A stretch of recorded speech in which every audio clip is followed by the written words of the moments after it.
കുറേ സ്ഥലത്ത് പോയി. ഇപ്പം എവിടെ പോകും? തേക്കടി പോയാലോ? വേണ്ട, അത് പിന്നെ എല്ലാപ്പോഴും പോകുന്ന സ്ഥലമാണ്. നീതിനോട് ചോദിച്ചു നോക്കാം. നീതി, നമ്മൾ എവിടെയാ പോവാ? താജ്മഹലിലെ അമ്മേനോട് ചോദിക്കട്ടെ. അമ്മ എന്ന് പറഞ്ഞു. ഇനി നമുക്ക് എപ്പോൾ പോവും ആലോചിക്കാം. അടുത്ത വെക്കേഷന് പോവാ ജിജു.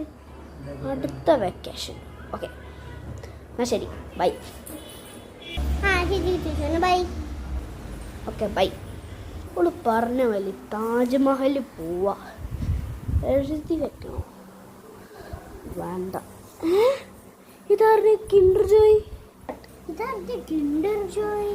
അതന്നെ ഞാനും വലിക്കുന്നത്. നിന്റെ അല്ലേ ടീ? എന്റെ പിന്നത് പറയായിരിക്കും. നമുക്കൊന്ന് പൊളിച്ചു നോക്കാം. പൊളിച്ചോ?